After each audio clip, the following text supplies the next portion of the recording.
This is A News. In state after state, the Republican did better than he had in 2020. It really wasn't just a loss for Democrats. It was a beatdown.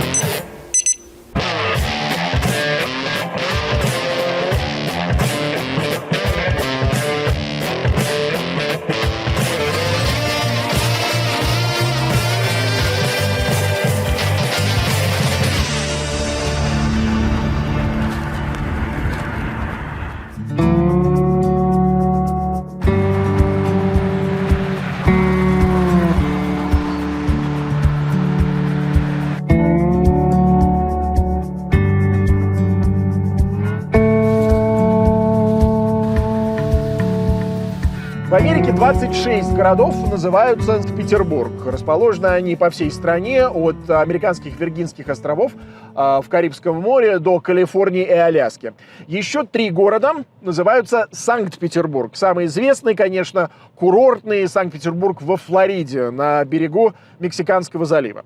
20 городов называются Москва. От Алабамы, Миссисипи и Техаса на юге до Висконсина и Мичигана на севере, от Мэна на востоке страны до самого Айдахо на западе.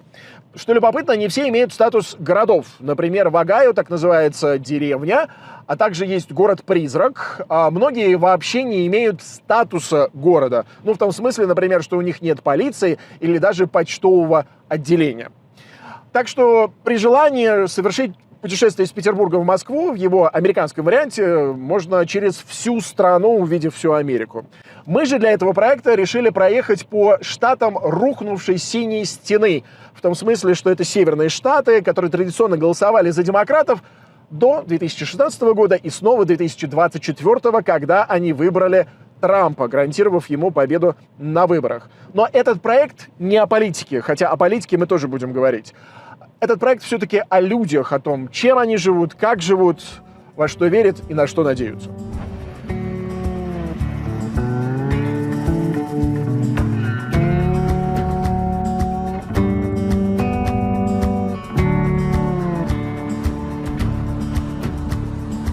Западную Вирджинию не назовешь колеблющимся или ключевым для исхода выборов штатом Америки. В последнюю четверть века это неприступный для либералов бастион республиканцев. Но до начала 21 века штат, напротив, выбирал демократов. Здесь дважды победил Билл Клинтон, до этого голосовали за Майкла Дукакиса, дважды за Джимми Картера, а также за Кеннеди, Линдона Джонсона и Губерта Хамфри. Но с тех пор много воды утекло в Потомаке, на берегах которого стоит американская столица и отправная точка нашего путешествия – Петербург.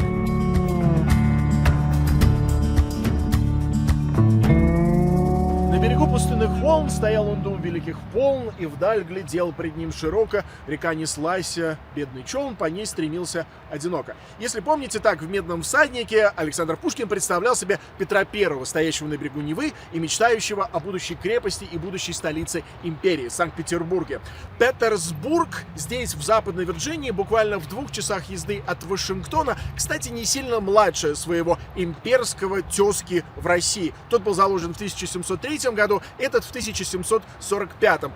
Петр был впечатлен Европой. Этот город заложили немецкие переселенцы, и назван он в честь, условно говоря, местного купца, первого владельца магазина Якоба или Джейкоба Петерсона.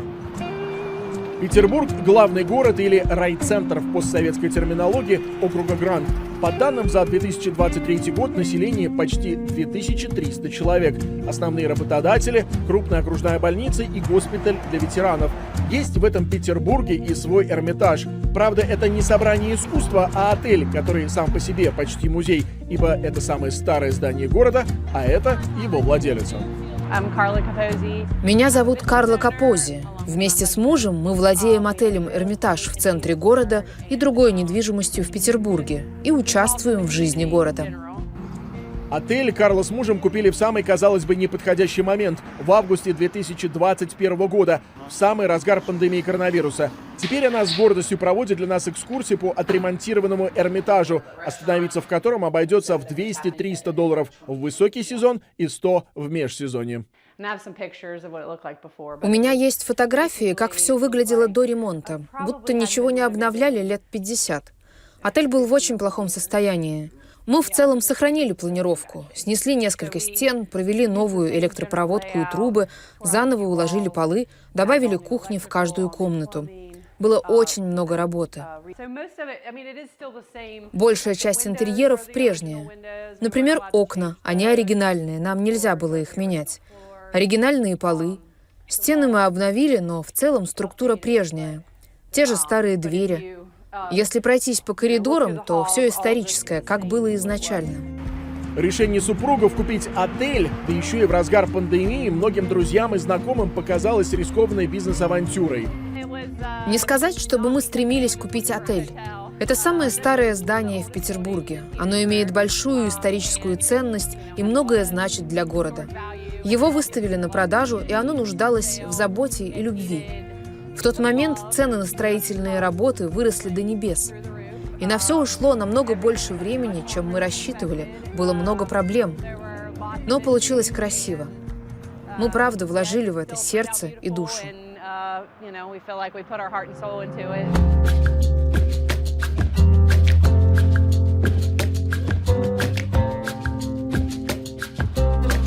Чтобы узнать о сердце, душе, а также гастрономических и артистических талантах Петербурга, местные жители советуют первым делом отправиться в бюро туризма.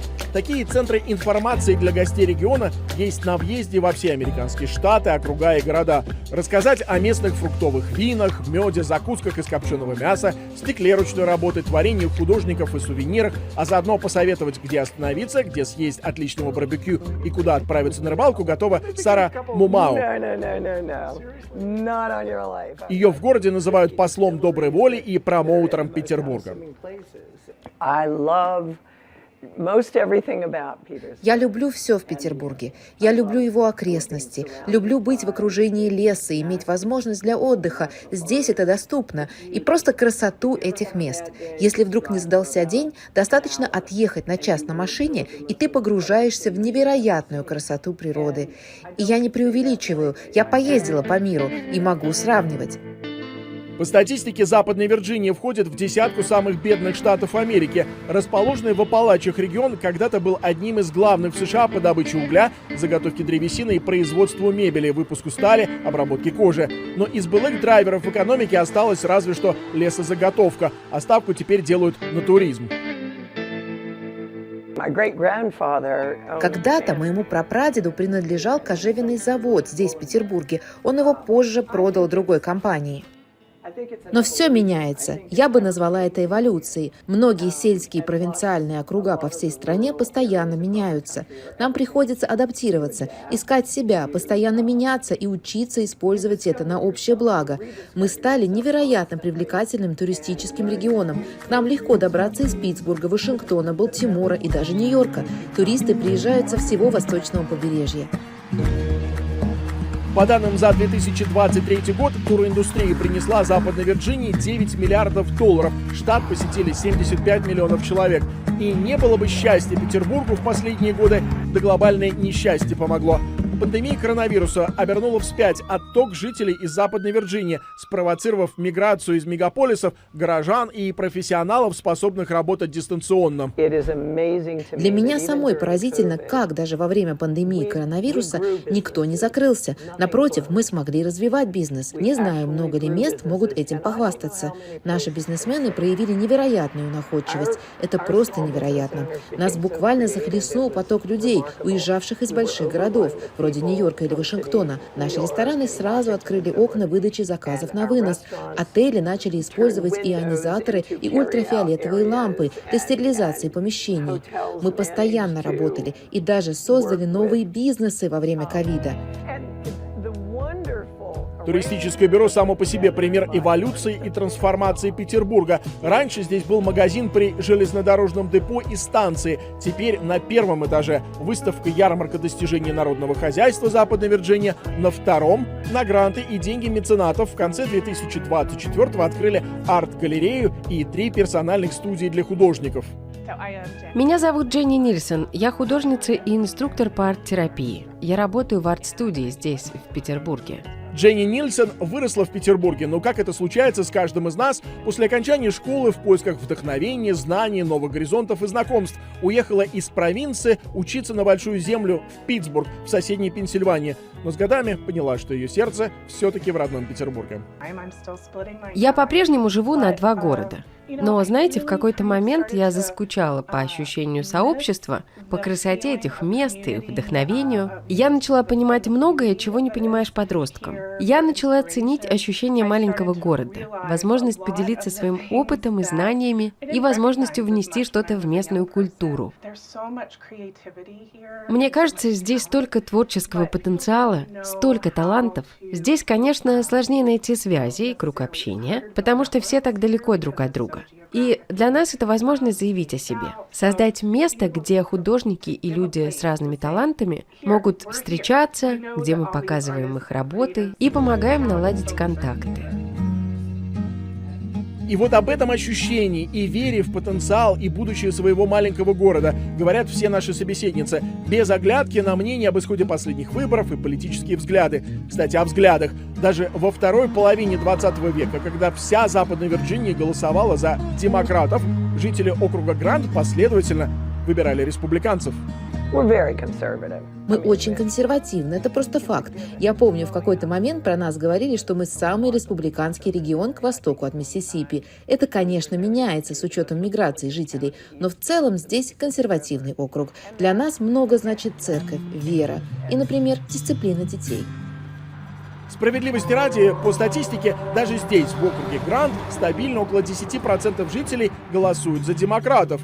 Обитатели арт-студии в Петербурге, может, и не согласны с выбором земляков, но служение МУЗ не терпит политической суеты, и споры здесь предпочитают о вкусах, а не о политике. Мы не хотим, чтобы нас ошибочно воспринимали как либеральное пространство, даже если у нас, художников, могут быть либеральные взгляды. Мы хотим, чтобы все чувствовали себя здесь своими. Мы не хотим, чтобы политические разногласия были препятствием для искусства. Это очень чувствительная тема для нас. Говорят, не всем приглашенным на открытие арт-галереи пришлась по вкусу серия работ местного художника Дэна Морра «Разделенные Штаты Америки». Но дальше критики дело не пошло. Не отменять же его теперь.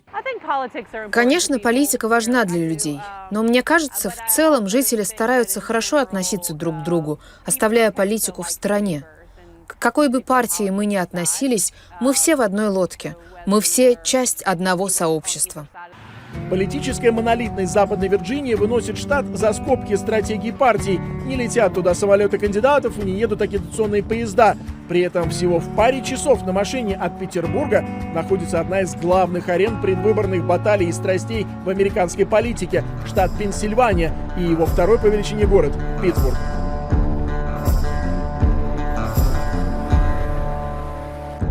На крутом холме над рекой красуется надпись Iron City. Формально бренд местной пивоваренной компании. Неофициально один из самых узнаваемых символов и синонимов имени города. Главный все-таки Steel City, город стали. Столицей американской металлургии Питтсбург стал во второй половине 19 века и оставался до второй половины века 20-го, чтобы потом стать свидетелем массового исхода промышленности в другие регионы, другие страны и континенты. В знаменитом 66-этажном небоскребе штаб-квартиры корпорации US Steel уже нет ни самой корпорации, ни ее логотипа. Сталелитейщики здесь остались лишь на паре специализированных заводов в округе и, конечно, в названии одноименной команды по американскому футболу. Но фантомные боли утраты статуса и богатства и последствия для инфраструктуры и внешнего облика Питтсбурга переживают до сих пор. Меня зовут Карл Курландер. Я профессор университета Питтсбурга и кинематографист. Я работал в Голливуде и снимал документальные фильмы о том, как Питтсбург изменил мир. Успешный сценарист и продюсер Карл Курландер когда-то шокировал друзей и коллег в индустрии, решив вернуться из Лос-Анджелеса в Питтсбург. Шаг настолько сумасбродный для многих, что объяснять мотивы пришлось в эфире самой телекоролевы Америки Опры Уинфри. Я влюбился в этот город и последние 20 лет рассказываю историю Питтсбурга и то, как он нашел свое новое «я». Ирония в том, что когда я рос здесь в 70-е годы, город считался стальной столицей мира, а когда я вернулся в 2001, город был практически банкротом. Он потерял половину населения из-за краха сталелитейной индустрии в 80-х. И город переживал упадок, но он смог найти новое «я» и стал городом, известным своей медициной, образованием, новыми технологиями, и здесь снимают все больше и больше фильмов.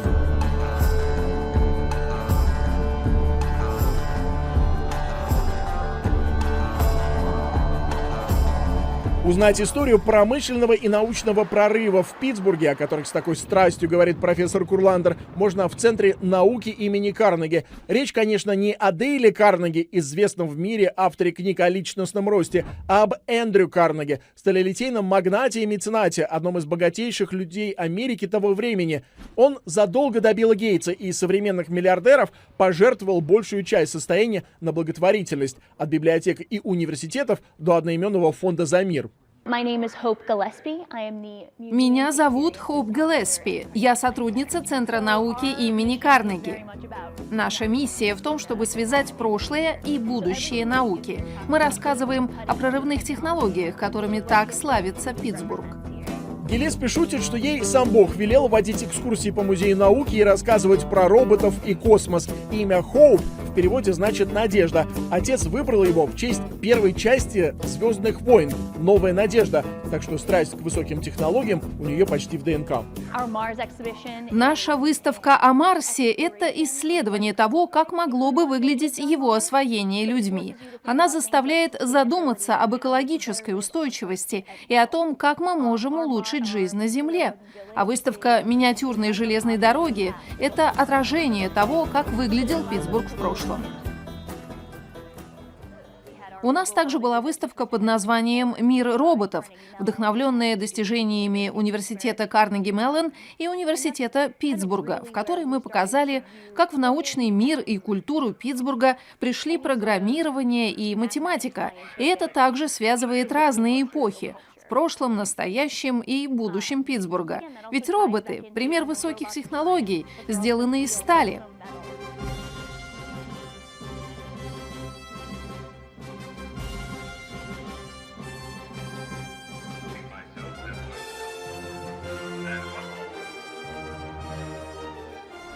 Кто из нас в детстве, читая Жюля Верна или рассматривая чертежи Леонардо да Винчи, не удивлялся, ну как эти люди века назад могли себе представить развитие технологий от подводных лодок до самолетов и вертолетов. Ну а здесь, в Музее науки имени Карнеги в Питтсбурге, можно увидеть, как себе кинематограф представлял развитие робототехники. Иногда наивно и футуристично, а когда-то вполне себе реалистично.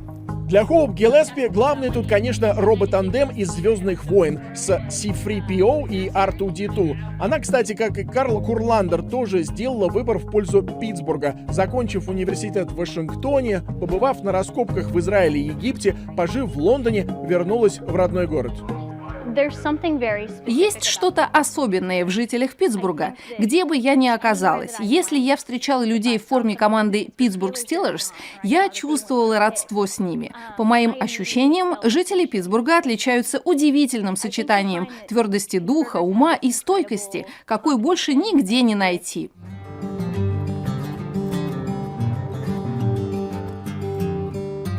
Чего еще не найдешь нигде, кроме Питтсбурга, так это культ кетчупа. Именно здесь, во второй половине 19 века, бизнесмен Джон Хайнц создал одноименный бренд и положил начало известной влиятельной династии. Для всего мира Хайнц значит кетчуп. Для Питтсбурга история Хайнца – это не просто пример американской мечты или построения крупнейшей империи на банальном, казалось бы, продукте, ну, вроде консервированного хрена, вишен или кетчупа. Это еще и о поиске новых символов в новой эпохе. Если в городе Стали не осталось стали, почему бы не сделать символом общеизвестные кетчуп и огурцы?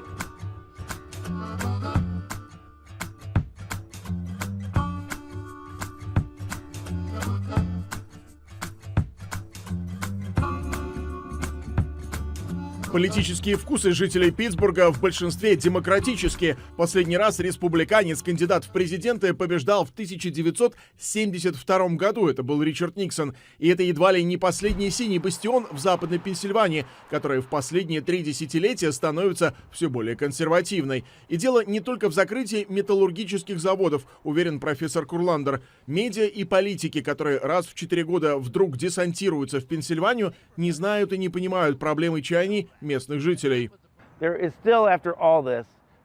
После всего этого никто в СМИ так и не удосужился потратить время на то, чтобы попробовать понять людей здесь. Журналисты приезжают сюда всего на пару дней. Причина, по которой Дональд Трамп достучался здесь до людей, кроется не в политике, а в ощущении того, что он наш, свой. Если вы поедете в Батлер или Алтун или любой другой город, вы увидите, что здесь обычные американцы, которые хотят достойной жизни, которые поняли, что система больше не работает, что наши политики и наши СМИ не уделяют им внимания уже многие годы. Что касается наших афроамериканских районов, есть в Питтсбурге районы, например, Хилл-Дистрикт, Хомвуд или Хейзелвуд, которые оказались забыты по причине сегрегации, расовых предубеждений. И все это особенно проявилось в пандемию коронавируса. Один из таких проблемных районов Питтсбурга – Ист-Аллегейни, буквально через реку от делового центра города с его небоскребами корпораций. Как это случилось со многими афроамериканскими районами в крупных городах, в 60-х и 70-х его буквально снесли и разрезали бульдозерами ради строительства городских шоссе. В последние полвека это один из самых неблагополучных районов города с социальным жильем, в Америке такие дома называют проекты, бездомными, наркотиками и стрельбой. Одни местные активисты пытаются достучаться до политиков, другие – до жителей. Меня зовут пастор Эрл Болдуин. Я инструктор-парикмахер, и я учу других этому ремеслу. Из своих 55 лет Эрл Болдуин 22 года провел в заключении. Сначала подростком и дважды как взрослый за ограбление и кражу со взломом. Третье тяжкое преступление означало бы пожизненный приговор. Измениться заставила череда семейных трагедий, начавшаяся с гибели в стрельбе брата, на похороны которого его не отпустили. Год спустя мою сестру убили, но судья вновь не отпустил меня на похороны. Еще через год умерла моя мать, и снова мне не дали проститься. Я даже не могу передать, как я тогда себя чувствовал. Я был готов сдаться. Но Господь сказал мне: не делай этого. Как бы ты себя не чувствовал, так или иначе верь в меня. И я услышал вот это: так или иначе верь в меня, восхваляй меня.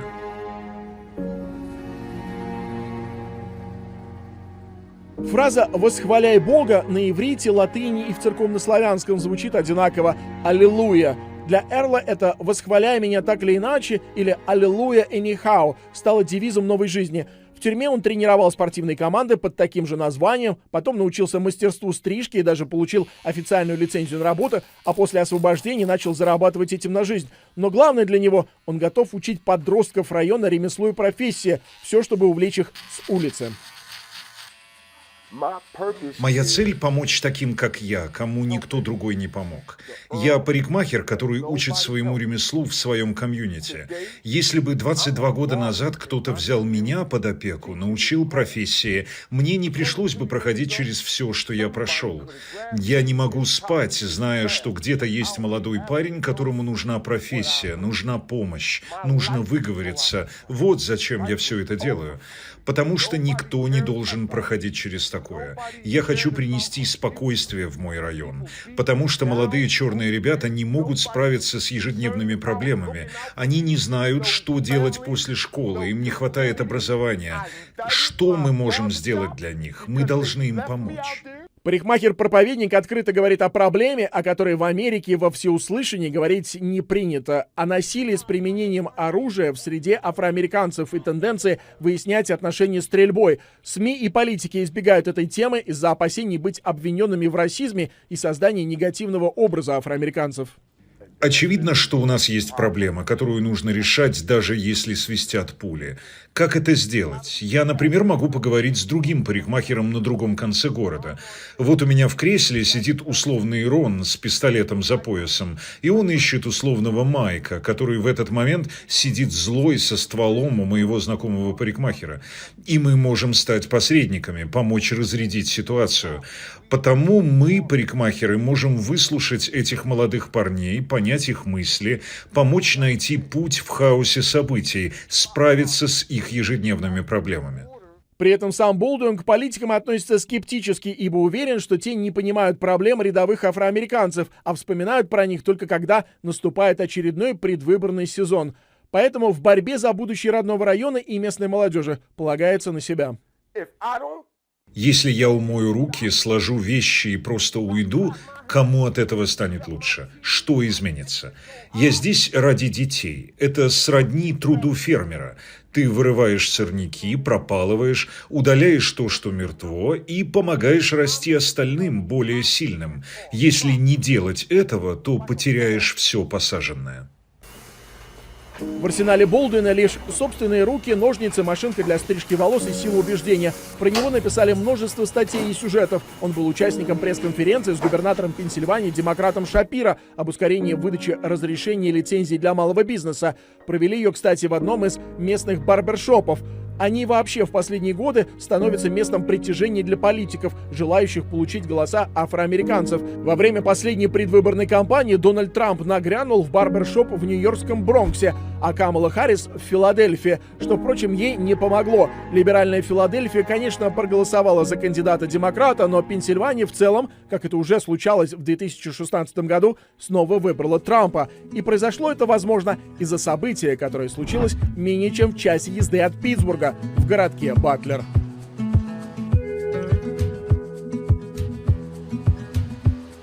Насколько Питтсбург либеральный, настолько же примыкающий к нему с севера округ Батлер и одноименный райцентр консервативны. Население городка всего 13 тысяч человек, в округе почти 200 тысяч. Когда-то именно здесь начался бум промышленной добычи нефти в США, а в начале 21 века отсюда пошло развитие фрекинга, добычи нефти методом гидроразрыва. Здесь были крупные металлургические и вагоностроительные заводы, ныне из главных работодателей крупная клиника, известный производитель электрического оборудования Westinghouse, сталелитейное производство, университет и муниципальный колледж. А главное событие года здесь – слет фанатов джипов.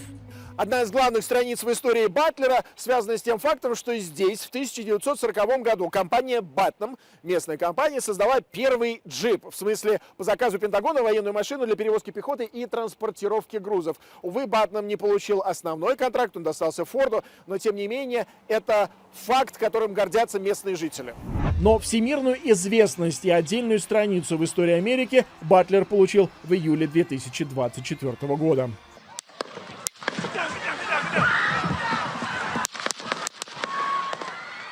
Это то самое место, где 13 июля 2024 года случилось покушение на Дональда Трампа. Внутри этого охраняемого периметра, здесь обычно проходит фермерское шоу, находилась сцена и трибуна. Но туда сейчас не попасть, на сезон эта территория закрыта, как не попасть и к зданию, на котором находился стрелок. Это частная территория, о чем приезжающим журналистам напоминает строгий охранник.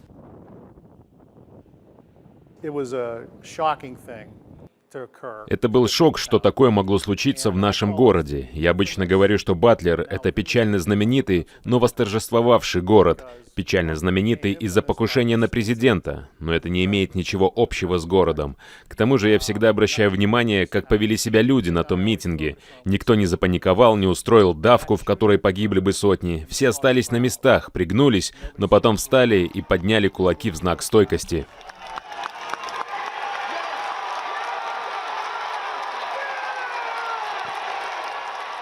67-летний Ларри Готлер, житель Батлера в 4-м поколении. В последние четверть века владелец ресторана в его историческом центре. Бизнес не из простых, маржа минимальная, стоимость продуктов, лицензии, коммуналка постоянно растут, на клиентов все не переложишь. В 2016-м Готлер говорил в интервью, что вообще не уверен, может ли рассчитывать на спокойную пенсию за баром, но потом появился Трамп. Тогда, при администрации Обамы, настроение было мрачное. Экономика снижалась, становилось все больше регулирования, и это не давало бизнесу шанс на процветание. Мелкие предприниматели страдали от этих правил. Но потом Трамп победил на выборах, и это было подобно чуду. Это были 4 года возрождения Америки. Потом, в январе 2021-го, опять наступили мрачные времена. Но могу сказать, что 5 ноября у американцев словно гора с плеч упала. Готлер – один из 77 миллионов 303 тысяч 573 американцев, проголосовавших за Дональда Трампа на минувших выборах. Конечно, миллиардер, ставший политиком, так же далек от ресторатора из Батлера, как сам Батлер от роскошного курорта Мар-а-Лаго во Флориде. Но для Готлера Трамп свой парень. В первую очередь я вижу в нем бизнесмена, который дал работу и платит зарплату тысячам людей. У него, конечно, больше нулей в размере состояния, чем когда-либо будет у меня, но это показывает, что он знает, как тратить деньги, когда они твои, а не чужие. В отличие от карьерных политиков, которые не знают никаких ограничений и вообще не задумываются, откуда деньги берутся и как тратятся. Так что, когда Трамп занял пост в Белом доме, я увидел в нем коллегу, а не инсайдера вашингтонских элит. И другая важная черта — его стремление помочь обычным американцам, снизить регулирование, достичь независимости в вопросе энергоресурсов, снижение ставок кредитования, чтобы люди могли позволить себе жилье. Когда вы видите итоги выборов и карту с результатами голосования с красными и синими штатами, то понимаете, что не только консервативные штаты поддержали его, но и большое число демократов, тех, кто относит себя к среднему классу. В последние годы Батлер – один из 3 районов в этой части Пенсильвании с растущим числом жителей, в том числе за счет переезда жителей Питтсбурга, ищущих более доступное и просторное жилье и низкие налоги. Рынок недвижимости традиционно один из лучших индикаторов состояния экономики в маленьком городе, в целом штате или стране вообще. И Чак Свидзинский чувствует это буквально на себе и своем банковском счете. Меня зовут Чак Свидзинский. Я работаю агентом по недвижимости здесь, в Батлере, штат Пенсильвания. Я занимаюсь этим бизнесом 37 лет. Я вырос и прожил всю жизнь здесь, в Батлере. Обычно наш рынок недвижимости прибавляет от 3 до 5% в год. Но в последние пару лет ситуация плохая из-за положения в экономике. И виной тому, на мой взгляд, очень высокие процентные ставки по кредитам. Например, число сделок, которые я провел в последние 2 года, снизилось с обычных 200 в год до 140. В этом году, думаю, у меня будет примерно 160 сделок. Свидзинский – пример политической трансформации взглядов десятков тысяч избирателей в Пенсильвании и миллионов в Америке. Иммигрантские корни, его предки когда-то переехали в США из Польши, сторонник либеральных ценностей и консерватор в области налогов, был демократом, но сменил политическую прописку. И он понимает, почему, по ощущениям многих земляков, при Трампе было лучше. Я уверен, многие, вспоминая годы Трампа в Белом доме, думали, как росла экономика, какими были цены на дома, какой была ситуация в мире. Многое было лучше тогда. Когда-то я входил в школьный совет округа, я был зарегистрированным демократом. Но я сменил партию, потому что я видел, что нужны перемены, чтобы страна развивалась. То, что происходило в последнее время, на мой взгляд, не было позитивным. И я видел это по своей налоговой декларации. За последние 3 года стало хуже, а это тревожный сигнал. За вычетом жителей сельских округов, верно голосующих за республиканцев, и либеральных жителей крупных городов, традиционно поддерживающих демократов, в Пенсильвании кандидаты от обеих партий соревнуются за ключевую группу специалистов рабочих специальностей, занятых в секторах с большой долей ручного труда и в большинстве без высшего образования. Те, кого принято называть синими воротничками, как наш следующий герой. Меня зовут Калин Лоренс, я владелец собственной компании. 10 лет назад я начал работать с братом и одновременно учился работе с холодильным и отопительным оборудованием в профессионально-техническом колледже Батлера. Калану 25, у него свой бизнес по обслуживанию холодильного оборудования, котлов и кондиционеров. Звучит, может, не секси, зато доходно. Недавно Калан купил свой первый дом. При этом профессии парень выучился бесплатно. В Батлере ученики старших классов могут получить рабочую специальность в местном колледже. То, что в школах СССР и постсоветских странах называлось УПК. А если есть навык работы руками, то никакой AI не страшен. Крайне важно, чтобы люди умели работать своими руками, справляться самостоятельно. А этого становится все меньше. Никто больше не знает, как что-то сделать или починить, а это полезный навык. Знаете, я пока не сталкивался с морозильником с искусственным интеллектом, хотя, конечно, в оборудовании все больше цифровых компонентов, и это причина для головной боли. Но зная, как решать проблемы, всегда можно найти способ починить все, что угодно. Wall Street Journal утверждает, водопроводчики, электрики и специалисты по холодильному и отопительному оборудованию уже становятся новым классом миллионеров в Америке. Каллану до этого еще далеко, но он уверенно считает себя типичным представителем среднего класса, хотя и с оговоркой о состоянии экономики, но с верой в Америку и Трампа. Возможно, несколько лет назад я бы даже считался такой верхушкой среднего класса, но с учетом происходящего в экономике, то, сколько я зарабатываю сейчас, примерно равно тому, сколько я зарабатывал сразу после школы. Но я настроен оптимистично о следующих 4 годах. Мне не нравилось, что происходило в последние 4 года, и я ожидаю изменений к лучшему в вопросе охраны границ и надеюсь, сократится численность правительства и бездумные расходы. Штаты и севера США вдоль Великих озер в конце 19 и начале 20 века гордо называли заводским или стальным поясом Америки. С закрытием металлургических заводов и исходом промышленности во второй половине 20 века термин сменился на наполненный безнадегой ржавый пояс. И объективно, ржавчины в Пенсильвании вообще, Питтсбурге и Батлере в частности много. Но регион медленно, не без боли, восстанавливается после десятилетий упадка. И, как уверены наши герои, от термина «ржавый пояс», возможно, пришло время отказаться, хотя для многих он уже стал символом стойкости в непростой социально-экономической погоде. Ржавый пояс — это то, о чем хорошо снимать фильмы. Но в целом нелепо применять это название к Питтсбургу в целом. Посмотрите на другие города. Детройт смог возродиться, а это было сложнее, чем для Питтсбурга. Кливленд нашел новое «я». Так что говорить о нас как о ржавом поясе — это все равно, что приехать в Россию и спросить, ну как тут дела в Советском Союзе? Я думаю, что у Питтсбурга есть шанс стать таким тоннелем из ржавого пояса. У нас отличное расположение, чтобы стать хабом для инноваций по всему региону, который принято называть ржавым поясом. Я думаю, мы избавляемся от этой репутации. Мы как бы взяли щетки и очищаемся от ржавчины. Я думаю, что воспринимаем это название с гордостью, потому что оно напоминает нам о наследии стальной индустрии по всему региону. Да, многие люди приравнивают это к символу заката Америки и упадка в городах, но у меня другое мнение. В этом наши корни, наш средний класс, который упорно работает, чтобы обеспечить семью и чтобы позволить себе ужин всей семьей в ресторане, вроде этого. От победившего на выборах президента в ноябре 2024-го Дональда Трампа ни в западно-вирджинском Петербурге, ни в космополитичном Питтсбурге, ни в рабочем Батлере не ждут чудес. Но надеются, что в Вашингтоне все-таки считают сигнал, посланный избирателями. В своих смехе, в своих слезах и в пульсации вен они ждут перемен.